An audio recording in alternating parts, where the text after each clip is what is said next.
New topic हम start कर रहे हैं, दैट इज अर्निंग्स पर शेयर। अर्निंग्स पर शेयर बज़ाहिर एक रेशो है जिसको इन शॉर्ट हम कहते हैं ईपीएस, लेकिन इसको डील करता है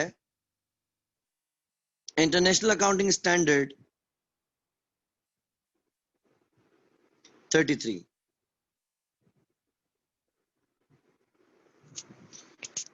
बुनियादी तौर पे सवाल ये पैदा होता है कि रेशोज तो बहुत सारे हैं, ग्रॉस प्रॉफिट मार्जिन है, नेट प्रॉफिट मार्जिन है, आरओसीई है, current ratio, quick ratio, gearing, हम पता नहीं कितने सारे रेशोज हम पढ़ते हैं। तो क्या हर एक रेशो के ऊपर अलग अलग स्टैंडर्ड है? तो सीधी सी बात है, नहीं। हर एक स्टैंडर्ड, हर एक रेशो के ऊपर तो क्या, तमाम तर रेशोज का भी एक स्टैंडर्ड नहीं है। कोई भी स्टैंडर्ड नहीं है जो कि रेशोज के ऊपर बात करता हो। इट इज जस्ट IAS 33 जो कि सिर्फ और सिर्फ ईपीएस के ऊपर बात करता है। Now why is that so? जब भी किसी कंपनी की शेयर वैल्यूएशन की जाती है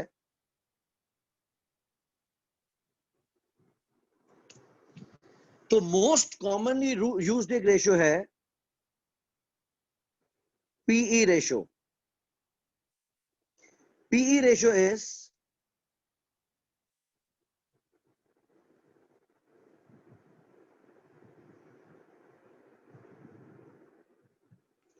प्राइस अर्निंग रेशो। यह हमें बताता है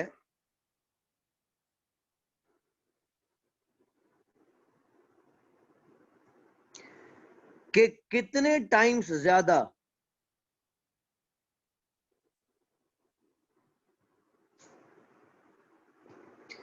इन्वेस्टर कंपनी के को शेयर के पैसे देने के लिए तैयार है।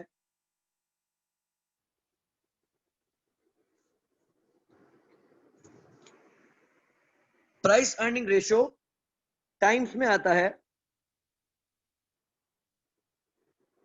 और उसको कैलकुलेट करने का तरीका यह होता है कि किसी भी कंपनी की शेयर प्राइस ली जाती है और उसको डिवाइड किया जाता है कंपनी के ईपीएस से,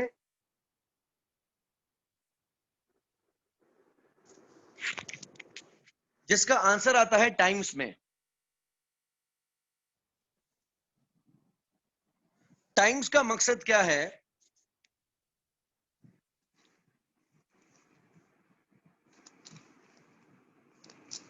अगर मैं कहूं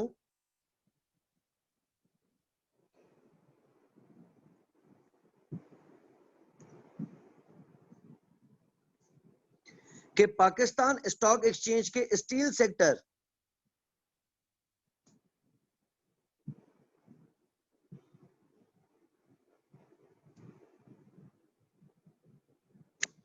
का प्राइस अर्निंग रेशो 20 टाइम्स है, तो इस 20 टाइम्स का मकसद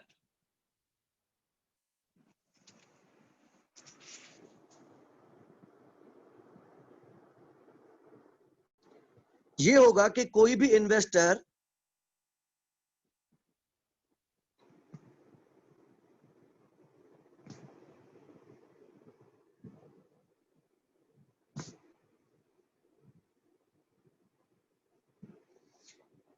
कंपनी के ईपीएस के 12 गुना ज्यादा, नॉट 20 गुना ज्यादा, सॉरी,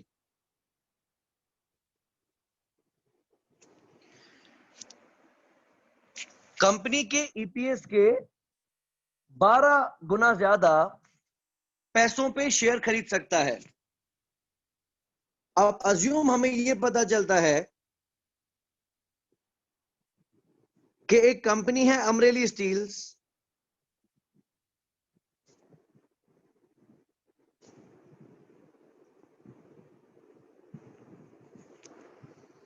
उसका ईपीएस है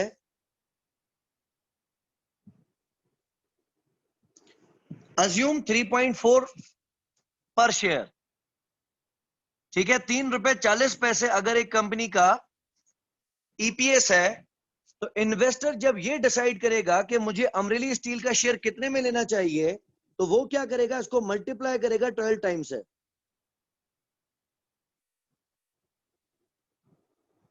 अगर मैं 3 रुपए 40 पैसे को 12 गुना ज्यादा कर दूं तो कितना बनेगा?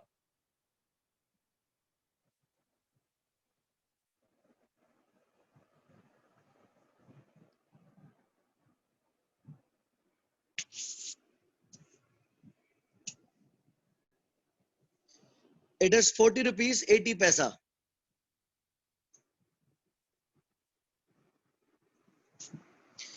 यानी इन्वेस्टर उसका शेयर खरीदेगा 40.8 में। ये हम कहेंगे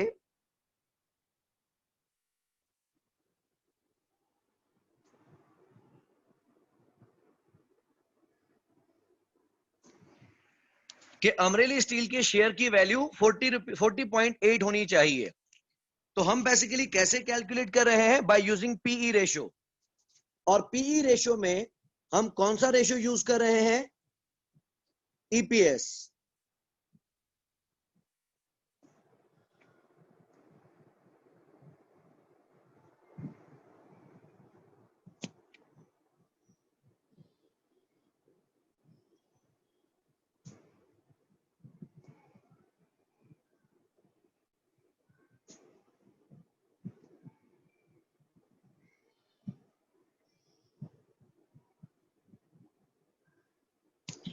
क्योंकि ये रेशियो कंपनी की शेयर वैल्यूएशन के लिए क्रिटिकल है,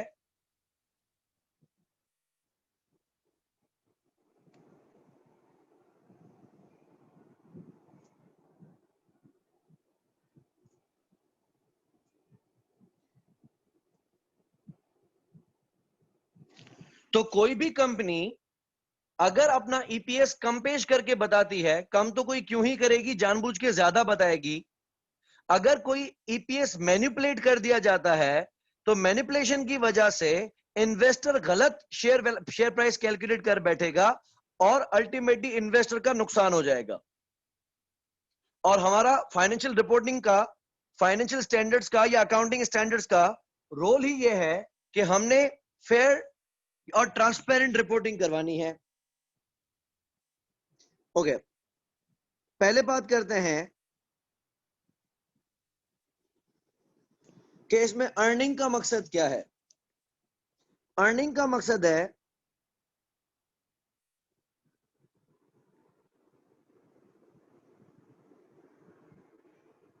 प्रॉफिट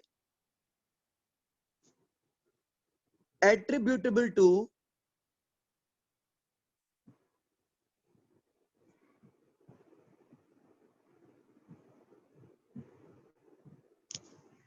ordinary shareholders। ठीक है, it is profit attributable to ordinary shareholders. इसका मकसद कंपनी के प्रॉफिट आफ्टर टैक्स में से जब हम प्रेफर्ड डिविडेंड माइनस कर देंगे,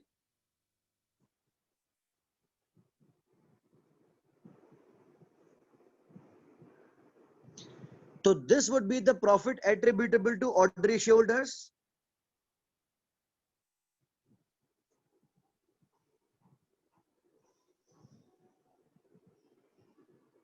इसको हम कहते हैं अर्निंग्स फॉर द ईयर। ठीक है, तो सबसे पहले रेवेन्यू आता है, रेवेन्यू में से कॉस्ट ऑफ सेल माइनस होती है, ग्रॉस प्रॉफिट आता है, ग्रॉस प्रॉफिट में से हम admin and distribution selling cost minus करते हैं, पिबिट आ जाता है, ऑपरेटिंग प्रॉफिट, पिबिट में से हम इंटरेस्ट माइनस करते हैं, प्रॉफिट बिफोर टैक्स आ जाता है, प्रॉफिट बिफोर टैक्स में से हम टैक्स माइनस करते हैं, तो पैट आ जाता है, प्रॉफिट आफ्टर टैक्स। और प्रॉफिट आफ्टर टैक्स में से जब हम प्रेफरेंस डिविडेंड्स भी माइनस कर देंगे, तो वो प्रॉफिट है जो रिटेन अर्निंग्स में जाने वाला है, उसको हम नाम देते हैं अर्निंग्स का।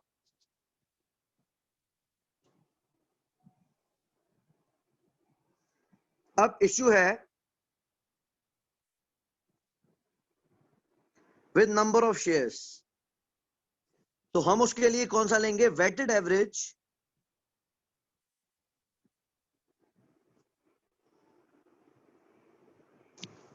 Number of shares. अच्छा, weighted average number of shares का क्या मकसद है, अभी हम उसको डिस्कस कर लेते हैं।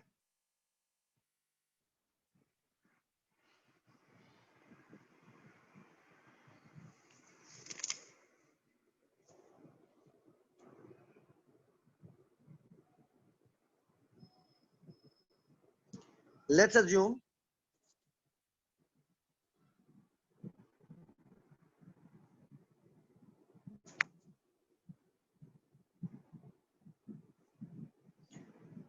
एक कंपनी है कुशन कंपनी, उसने प्रॉफिट आफ्टर टैक्स रिपोर्ट किया है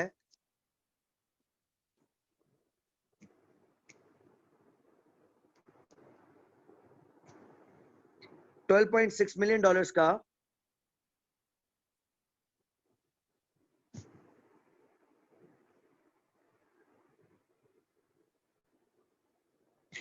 फॉर ईयर एंडेड 31 दिसंबर 2019।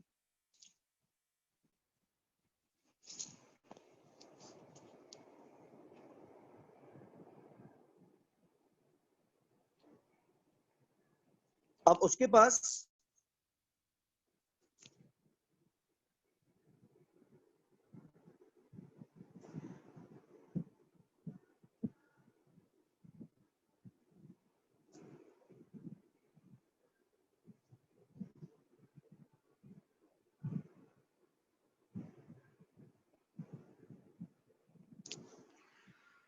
जनवरी 2019 में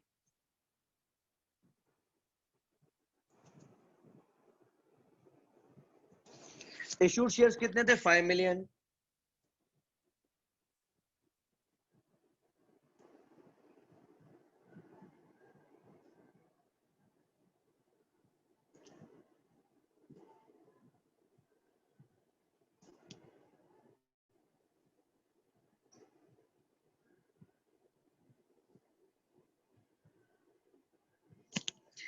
अब 1 अक्टूबर 2019 पे कंपनी ने 1 मिलियन न्यू शेयर्स इशू किए हैं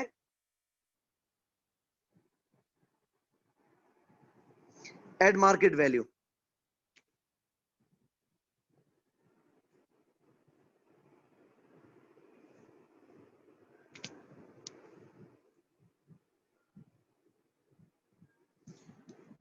और उसने 10 मिलियन डॉलर्स के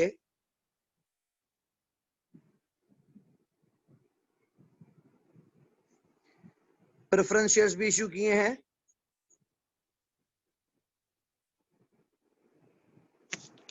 एट 7% पर एनम। अब आपको कहा जाता है कि आप इस क्वेश्चन में ईपीएस कैलकुलेट करके दिखाएं।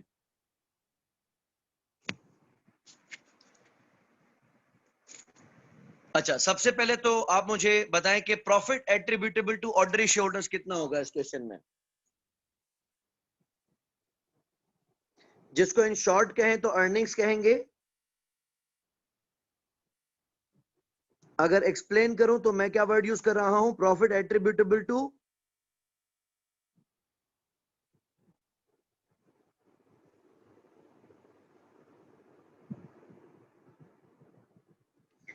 Ordinary shareholders. Okay, your task, waiting for your answer. आप मुझे बताओ इस साल कंपनी का profit attributable to ordinary shareholders कितना है। 11.9 मिलियन अमृता का आंसर है। बाकी भी ट्राई करो, क्या आंसर आ रहा है।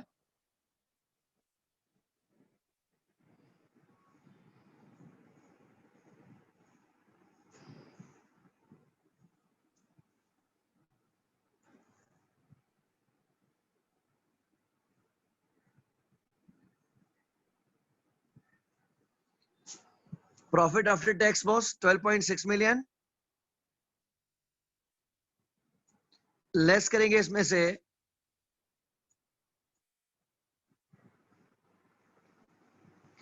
Preferred dividends.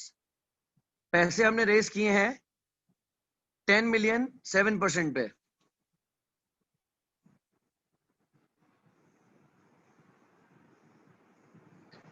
लेकिन इशू किए हैं हमने 1 अक्टूबर पे, तो अक्टूबर नवंबर दिसंबर 3 महीने हुए हैं।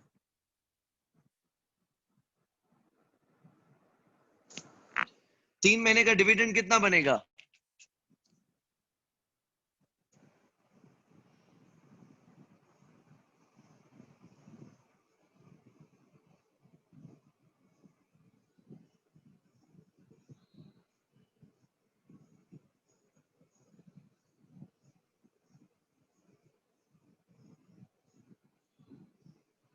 $175, ओके।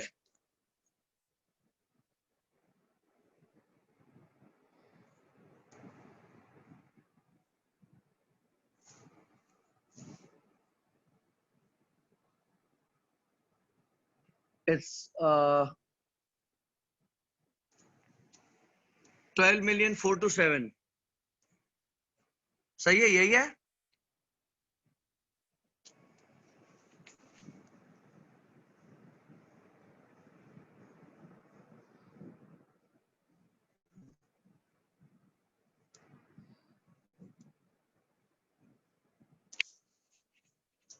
अमृता, आपका आंसर डिफरेंट क्यों था? देवेश, आपका आंसर डिफरेंट क्यों था?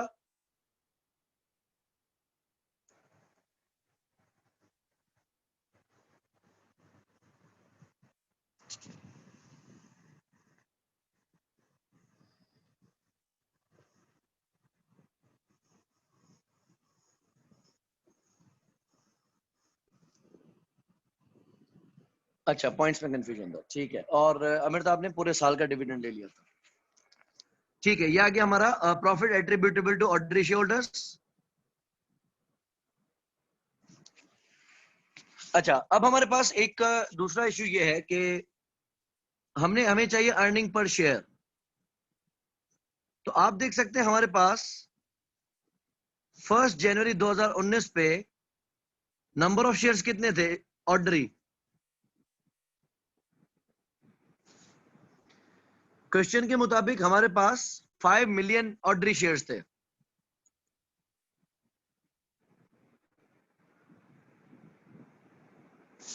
और अगर हम 31 दिसंबर पे देखें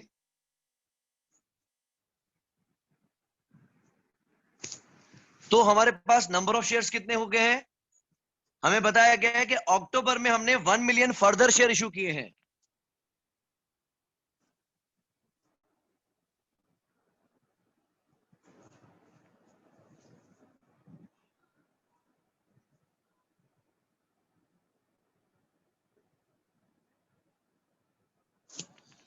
तो हमारे पास साल के आखिर में शेयर है 6 मिलियन। अगर हम अर्निंग पर शेयर निकालना चाहें तो डिवाइड किससे करें, 5 मिलियन से कि 6 मिलियन से? ईपीएस के लिए हम क्या करेंगे? फॉर्मूला ये कहता है कि आप रखेंगे profit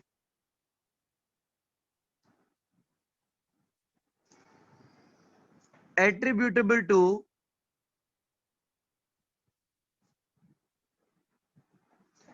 ordinary share holders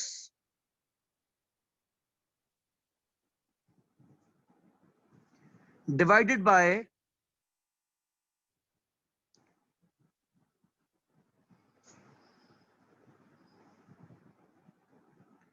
weighted average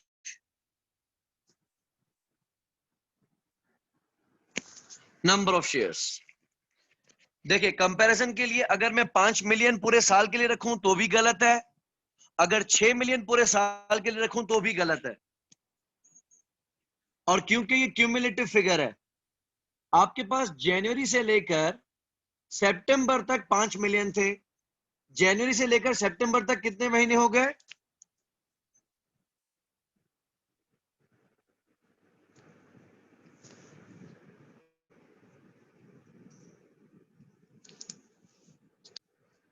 नौ महीने आउट ऑफ 12। तो हमने क्या किया, 5 मिलियन थे फॉर 9 मंथ्स, 3750।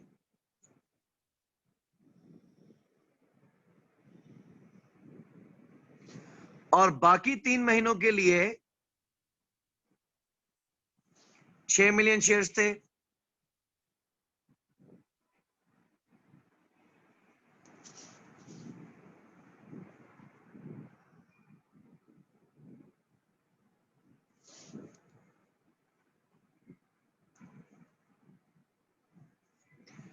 तो हमारे टोटल नंबर ऑफ शेयर्स कितने हो गए?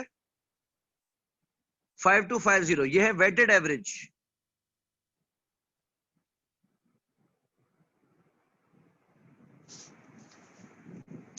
तो हमारा profit attributable to ordinary shareholder हमने कैलकुलेट किया 12,425,000 divided by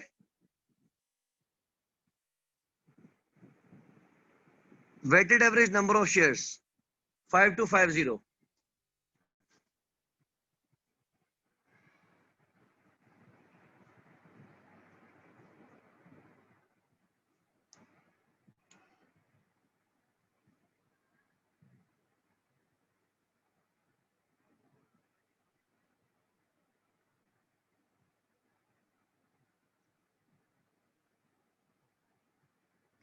तो हमारा आंसर आ रहा है 2.37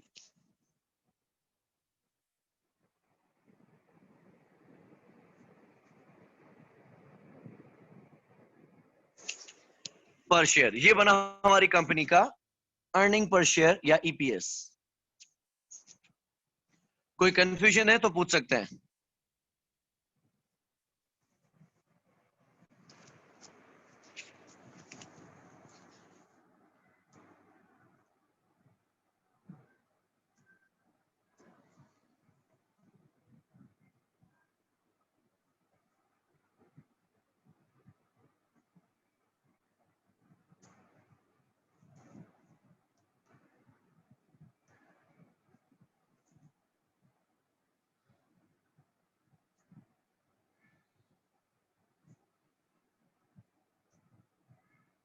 ओके, सो लेट्स से एक कंपनी यानी बेडशीट कंपनी, इसका नाम मैंने अपनी तरफ से रख दिया, उसने प्रॉफिट आफ्टर टैक्स रिपोर्ट किया है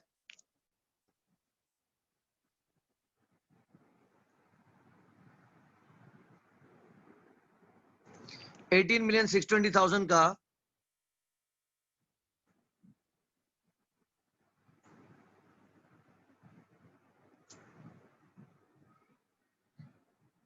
for year ended 30 June 2020।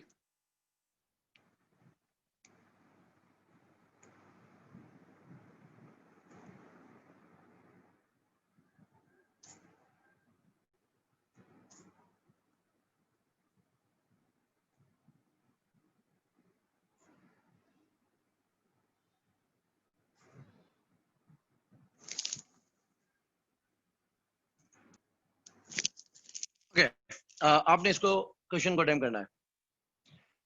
Yes, Amrita, हम जब भी ईपीएस कैलकुलेट करेंगे तो उसमें अर्निंग्स पर शेयर, जो शेयर्स का यहाँ पे मकसद है वो सिर्फ ऑर्डिनरी शेयर्स हैं।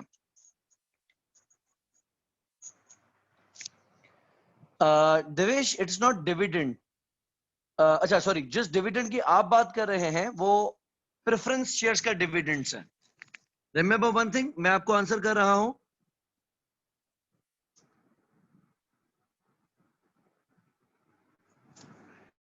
कि सिर्फ और सिर्फ ऑर्डिनरी डिविडेंड जो होता है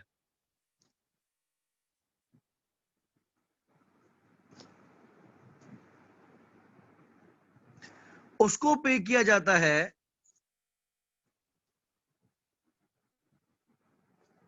from retain earnings.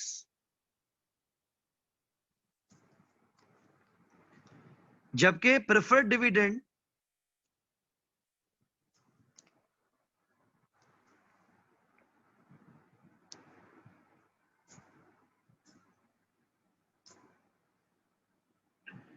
Is not appropriation of profit, यानी ये डिस्ट्रीब्यूशन नहीं है।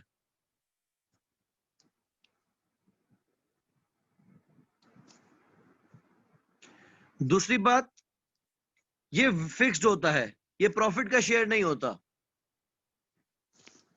तो जिस डिविडेंड की आप बात कर रहे हैं वो ऑर्डिनरी डिविडेंड है जो कि रिटेन अर्निंग से पे होता है। यहां जो डिविडेंड हम माइनस कर रहे हैं वो ऑर्डिनरी डिविडेंड नहीं है,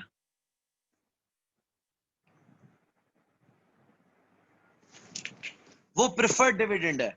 उसको रिटेनिंग से नहीं माइनस किया जाता, उसको प्रॉफिट आफ्टर टैक्स में से ही माइनस कर दिया जाता है। ठीक है, क्लियर है? Okay, attempt this question. I'm waiting for your solution.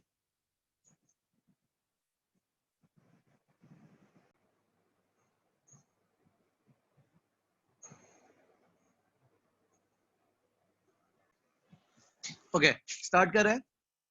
जिन्होंने अटेम्प्ट कर लिया वो देख लें बेशक उसको, या कर रहे हैं तो करते रहे, मैच कर लेंगे फिर आंसर्स. पहले हम आते हैं profit attributable to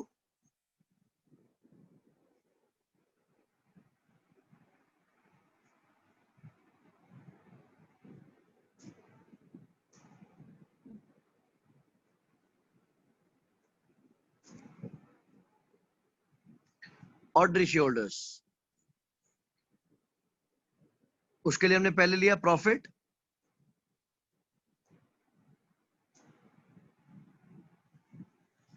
after tax. Okay Amrita, answer noted. Check करते हैं. तो इसका प्रॉफिट आफ्टर टैक्स है 18,620,000.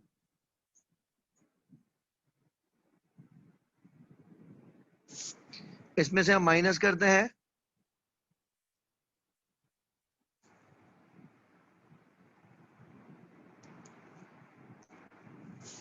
Preferred dividends. इसने कितने प्रेफरेंस शेयर्स इशू किए हैं? 30 मिलियन का 9% पे.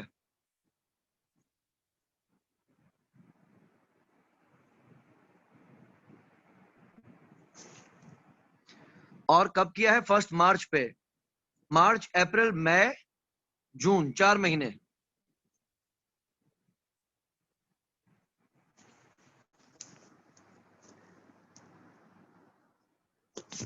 चार महीने का कितना आ गया डिविडेंड?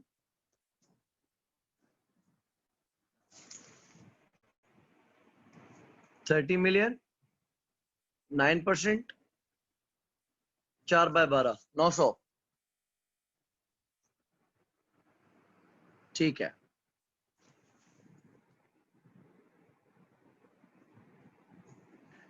बाकी कितना आ गया profit attributable to ordinary shareholders?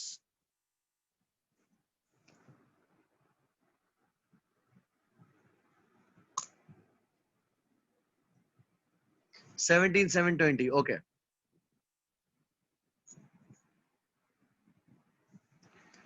अच्छा, अब हम लेते हैं ऑर्डिनरी शेयर्स.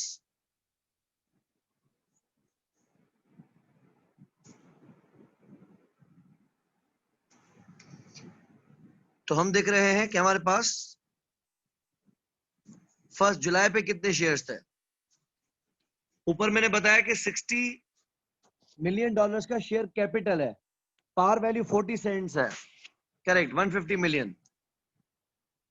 तो हम क्या करेंगे? शेयर कैपिटल को डिवाइड करेंगे पार वैल्यू से. तो हमारे पास शेयर्स थे 150 मिलियन. तब तक इसमें कोई छेड़छाड़ नहीं हुई है. हमने 1 नवंबर पे मजीद शेयर्स इशू किए हैं. तो जुलाई, अगस्त, सितंबर, अक्टूबर, 4 महीने तक इसमें कोई छेड़छाड़ नहीं है.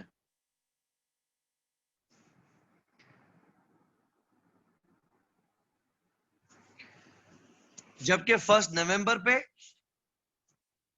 हमने 50 मिलियन न्यू शेयर्स इशू किए हैं.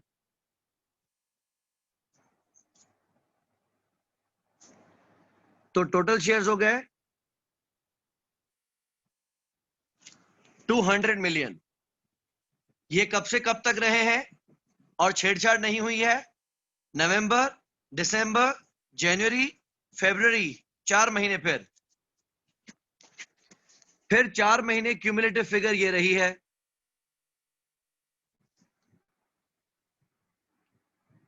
देन 1 मार्च पे हमने फर्दर 20 मिलियन शेयर्स इशू कर दिए.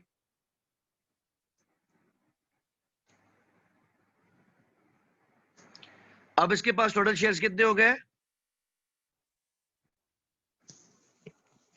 220. अब इसमें मजीद कब तक छेड़छाड़ नहीं हुई है? मार्च, अप्रैल, मई, जून. ओके, 150 4 महीने का क्या आंसर आया?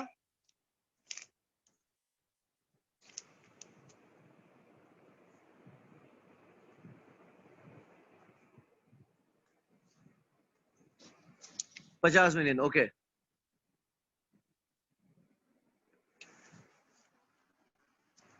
$2 मिलियन 4 महीने,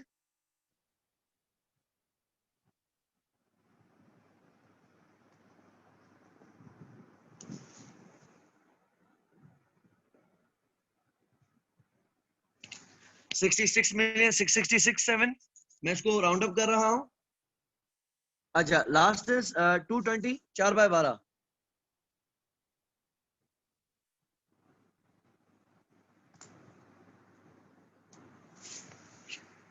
तो कितना आंसर है? 73,000।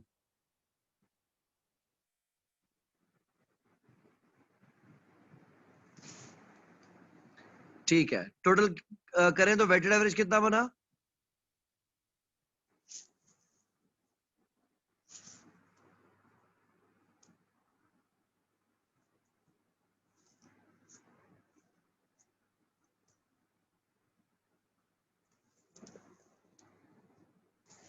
$190 मिलियन।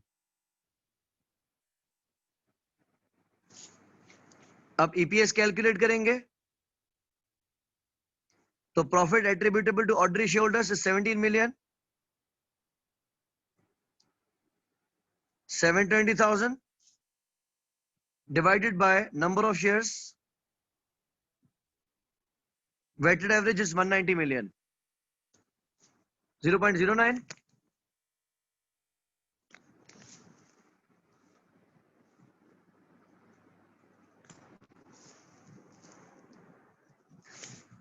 ठीक है, तो आंसर है $0.093 पर शेयर। इसको हम चाहें तो 9.3 सेंट्स पर शेयर भी कह सकते हैं।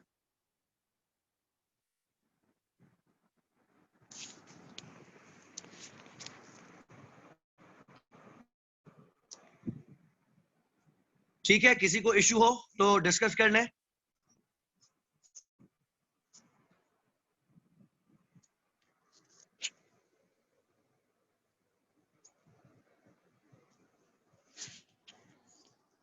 अच्छा, अब इस क्वेश्चन में एक चीज मैं आपको हाईलाइट करवा रहा हूं कि मैं दूसरी बार इसको हाईलाइट कर रहा हूं। पहले मैंने इसको बोला नहीं था, सिर्फ हाईलाइट किया था। फुल मार्केट प्राइस, अगर हमारी कंपनी न्यू शेयर इश्यू करती है तो उसका एक तरीका होता है एट फुल प्राइस। अगर फुल प्राइस कंपनी इशू करेगी तो ईपीएस कैलकुलेट करने में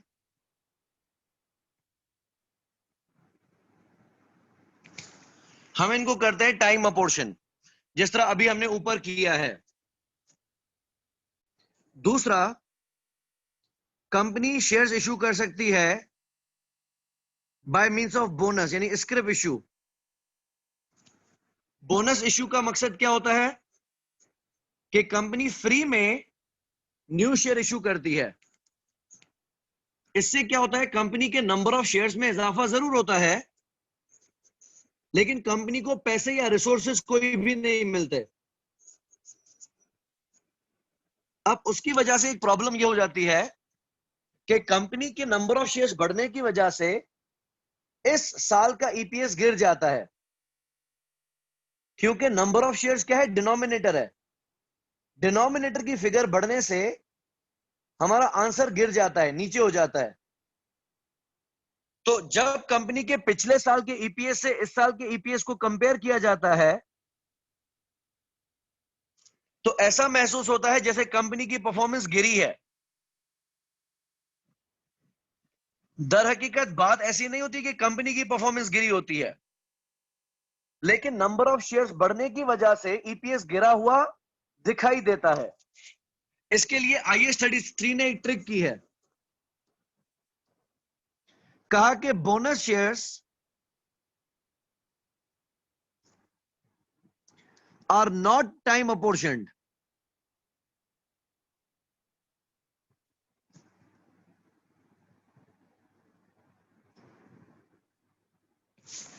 these shares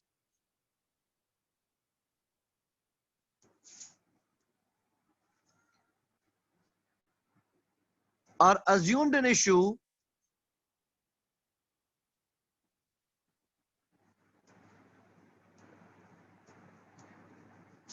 retrospectively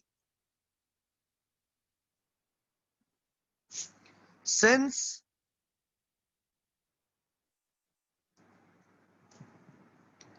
the formation of company. यानी इन शेयर्स को टाइम अपोर्शन नहीं किया जाता, इस साल बीच में ही अगर कहीं या साल के आखिर में ही कहीं अगर कंपनी ने न्यू शेयर्स इशू किए तो अज्यूम ये किया जाएगा, माना ये जाएगा जैसे कंपनी के बनने के वक्त से लेकर ही ये शेयर्स इशूड हैं, यानी इस साल के भी पहले दिन से बोनस माने जाएंगे और पिछले साल के ईपीएस में भी बोनस को अज्यूम किया जाएगा। हालांकि पिछले साल ये बोनस थे ही नहीं, लेकिन माना जाएगा कि पिछले साल भी ये शेयर्स इशूड थे। इससे क्या होगा,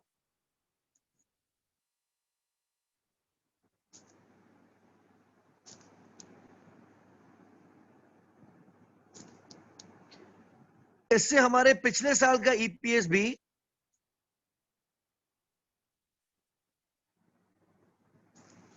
एडजस्ट हो जाएगा।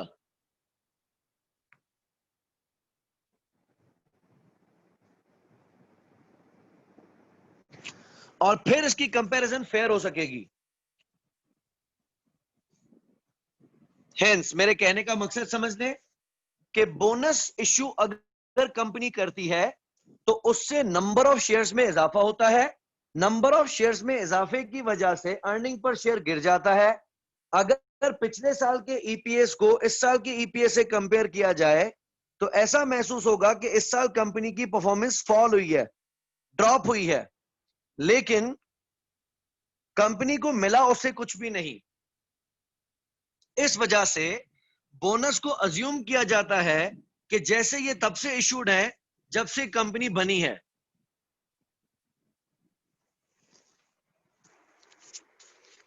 तीसरा, शेयर इश्यू करने का तरीका होता है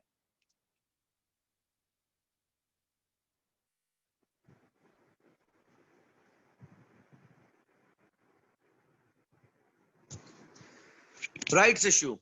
राइट्स इश्यू का क्या मकसद होता है?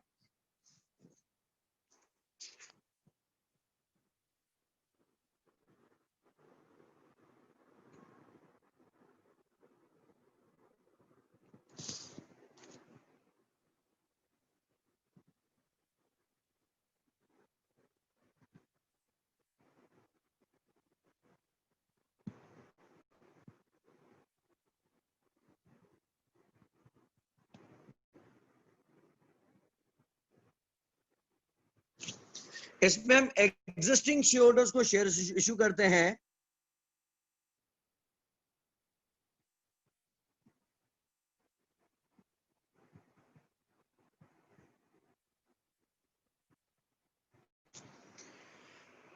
Eight below market price.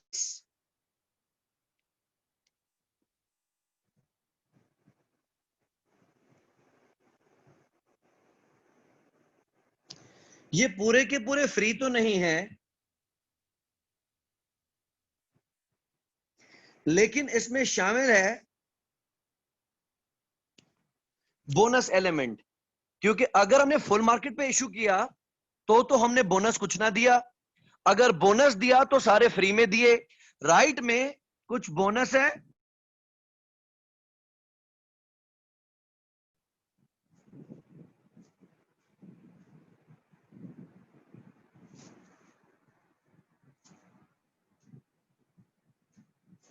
जो इसका बोनस वाला एलिमेंट है उनको बोनस शेयर्स की तरह ट्रीट किया जाएगा।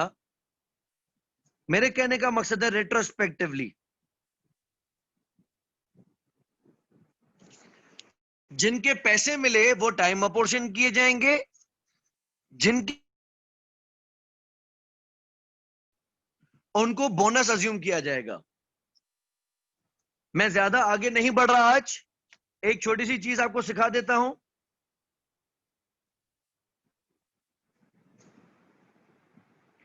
कि हम कैलकुलेट करते हैं bonus fraction. Bonus fraction calculate कैसे किया जाएगा?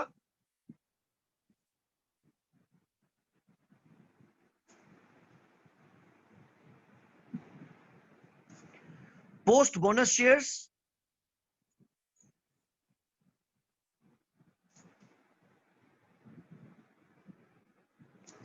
divided by pre-bonus shares.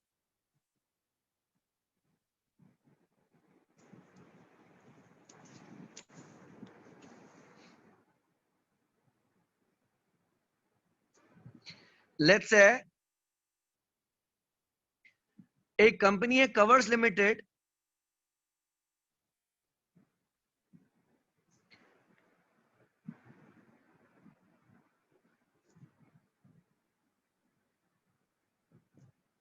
उसके पास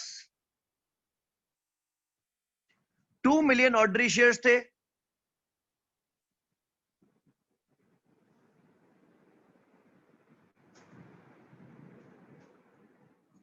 और इस कंपनी ने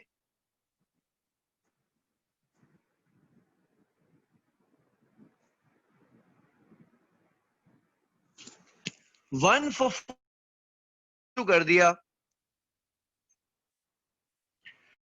यानी हम ये कहें कि जिसके पास पहले 4 शेयर्स थे,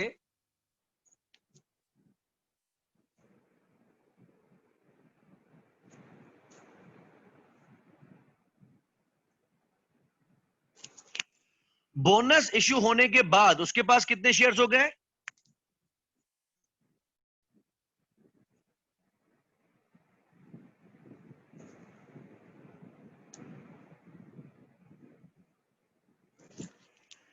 क्योंकि हर 4 पे 1 शेयर फ्री मिला, तो हम बोनस फ्रैक्शन कैलकुलेट करेंगे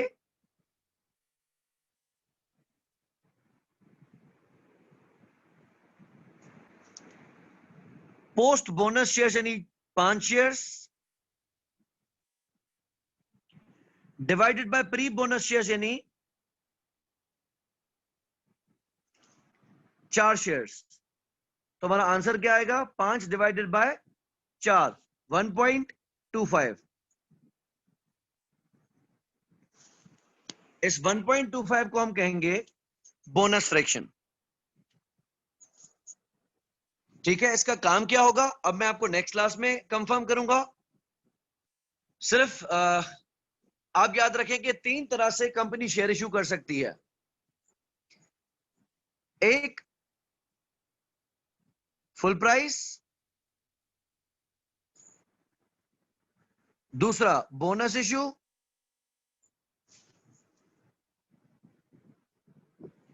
और तीसरा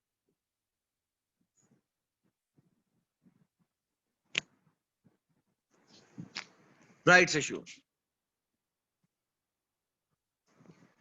अगर फुल प्राइस इश्यू है तो उसको प्रॉपर टाइम अपोर्शन किया जाएगा।